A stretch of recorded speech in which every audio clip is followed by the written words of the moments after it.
Kalau sekarang kan gimmick-gimmick semua. Iya, si ini ke sini, ini ke sini, ini Cipika di sini, ini ke sini gitu kan. Betul. Publik dapat apa? Nggak dapat apa-apa.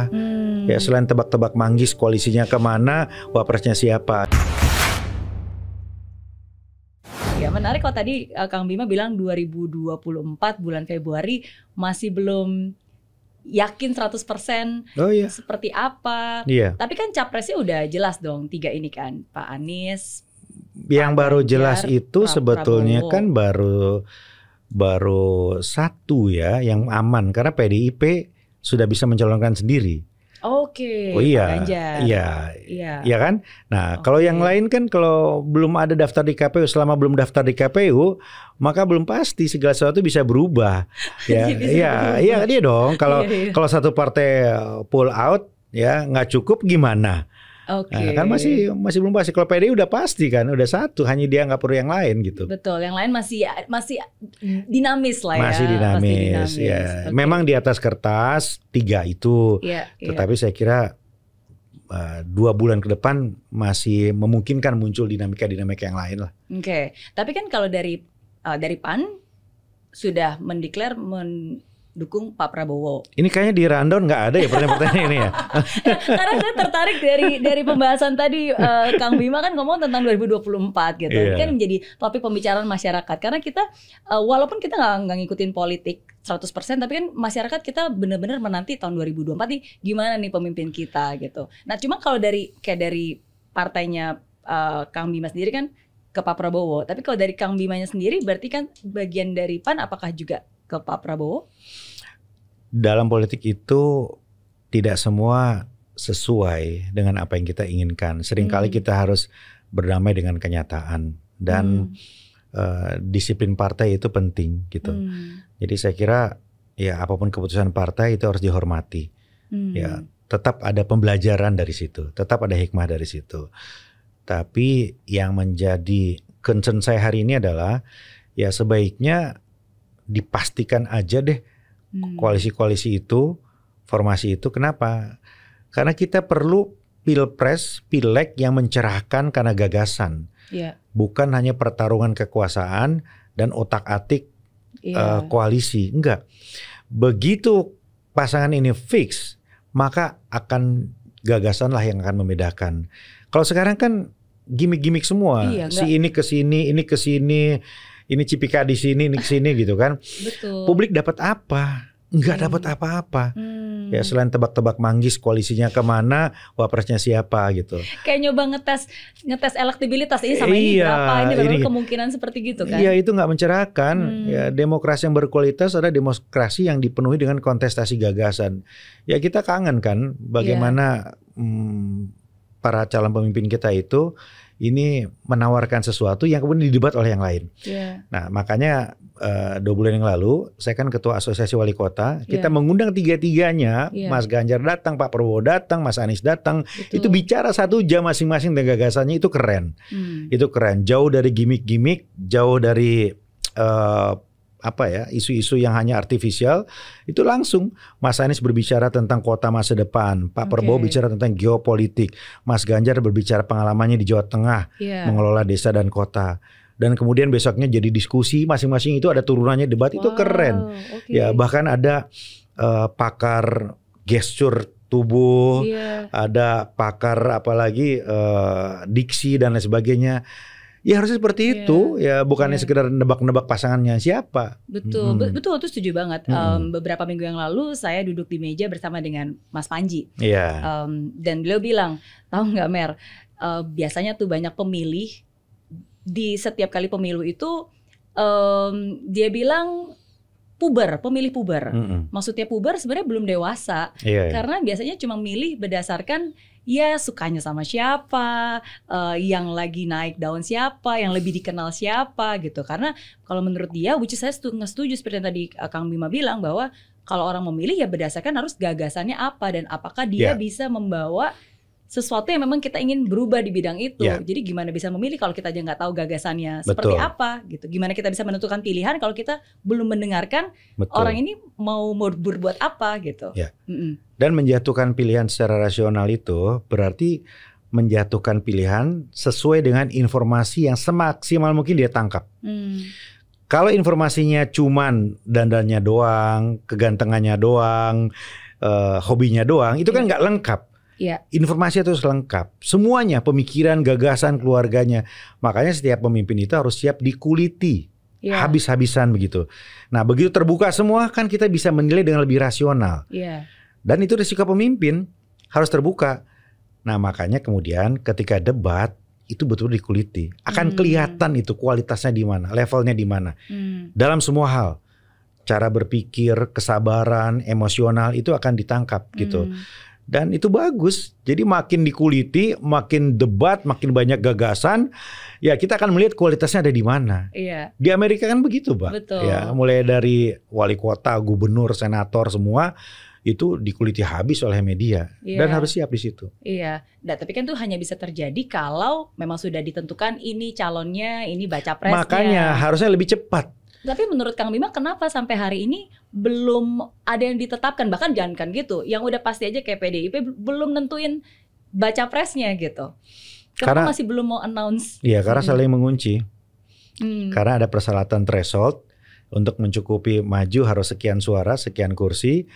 Nah, kemudian ada opsi-opsi, ya, jadi semuanya mengeksplor tetap, ya, dan ada tokoh-tokoh kunci, ya, tokoh-tokoh kunci ini berperan sekali, ada Pak Jokowi, ada Ibu Mega, ya, mereka masih sangat menentukan.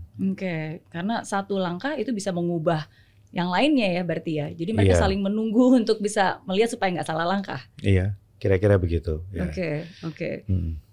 Menarik. Kenapa nggak Kang Bima juga termasuk menjadi satu? Ini di luar, cuma saya baru kepikiran ya. Kan capres ada baca pres. Kalau dari sekarang pun sebenarnya misalnya contohnya kita anggap aja tiga ya. Ada Pak Ganjar, ada Pak Anies sama Pak Prabowo. Misalnya dari yang sekarang diusung Pak Prabowo aja, dari PAN juga kan udah mengusung beberapa baca pres yang kemungkinan bisa bersama bacawa pres, bakal calon wakil presiden untuk Pak Prabowo. Dan salah satu yang diusung itu Pak Erick Thohir dari PAN. Padahal kan sebenarnya Pak Erick Thohir bukan kader PAN. Saya yakin di PAN itu banyak banget kader-kader yang luar biasa. Teh Desi Ratnasari, ada Eko Patrio, ada bahkan sebenarnya Pak Zulhas sendiri termasuk salah satu kader bangsa, yaitu Kang Bima sendiri. Menurut Kang Bima, kenapa nggak diusung dari kadernya gitu? Gini Mbak, dalam demokrasi suara rakyat itu suara Tuhan. Yang menentukan itu adalah suara rakyat. Jadi kita harus hargai itu. Rakyat maunya siapa? Pertanyaan sekarang kan kita membaca suara rakyat itu gimana? Survei. Survei adalah metode ajaib yang valid. Ajaib memang. Ya bayangin aja, yang nanya kan cuman berapa? Nggak sampai 2.000 orang.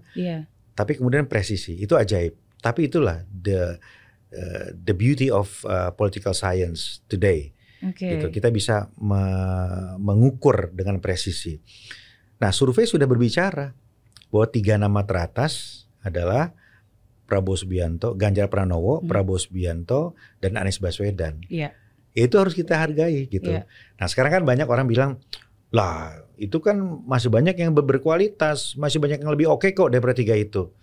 Tapi itulah politik, bukan hanya kapasitas, tapi di situ ada akseptabilitas, di situ ada elektabilitas. Oh beda ya? Akseptabilitas sama beda dong ya. Orang boleh punya kapasitas yang lebih pintar dari mereka bertiga ada.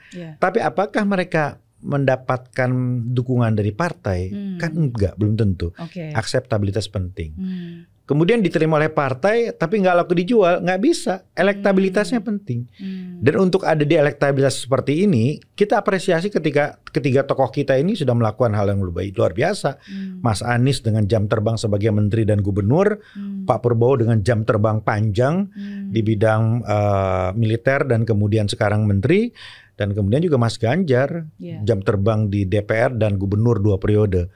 Nah ini kan Jadi orang nggak bisa lah kenapa cuma dia, ya ini jam terbangnya seperti itu, ini adalah reward keringat mereka sampai di situ, kan gitu. Jadi kalau berbicara ya kenapa nggak Bima Arya, kenapa nggak yang lain, kita lihat lagi dari wapres deh. Dari alat ukur tadi ya, gitu. Tapi ada yang juga penting selain akseptabilitas, kapasitas dan juga elektabilitas, yaitu isi tas. Mungkin isi tas saya nggak sebanyak dengan yang lain. Berpengaruh ya? Oh ya ngaruh lah. Sekarang ngaruh. Nggak mungkin menjadi pemimpin ya. Kalau di Amerika kan gitu ya, harus fundraising, harus ada minimum amount berapa gitu.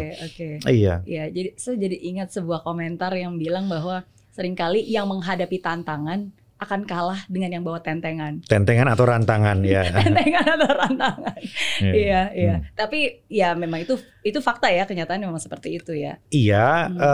Belum tentu juga jelek karena demokrasi kita semakin matang, voters kita semakin educated, jadi memilihnya pun semakin rasional gitu. Belum tentu logistiknya ampun-ampunan, unlimited, kemudian pas jadi presiden belum tentu juga. Iya. Apapun, tapi ingat ini kan cuma kendaraan seperti yang tadi Kang Bima bilang ya, ini hanya kendaraan, yang penting tujuan akhirnya itu tetap tercapai. Iya. Pertanyaan terakhir untuk Kang Bima, jadi dari begitu banyak pengalaman jatuh bangun, berbagai berbagai macam hal yang sudah dipelajari, dibaca, apa pembelajaran yang paling penting yang hidup berikan kepada Kang Bima?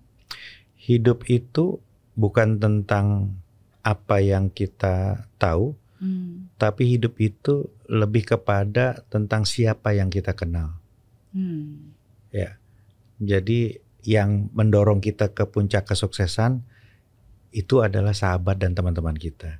Yang mencegah kita jatuh ke jurang juga adalah sahabat dan teman-teman kita. Jadi saya belajar tentang arti persahabatan, pertemanan, pergaulan adalah yang paling utama, ya. Termasuk di dalam politik. Oke. Karena politik sementara tapi persahabatan selamanya ya. Iya, jadi ini yang saya titip ke anak-anak muda yang selalu bertanya resep sukses apa. Ya mungkin ijazah Anda akan membawa Anda ke satu posisi, mungkin uang Anda juga akan membawa Anda ke satu titik kesuksesan gitu. Tapi percayalah, yang akan mendorong Anda lebih cepat ke puncak dan mencegah Anda jatuh ke jurang itu nanti jejaring yang Anda bangun, yang Anda rawat, pertemanan yang Anda bina dengan penuh rasa ketulusan. Iya.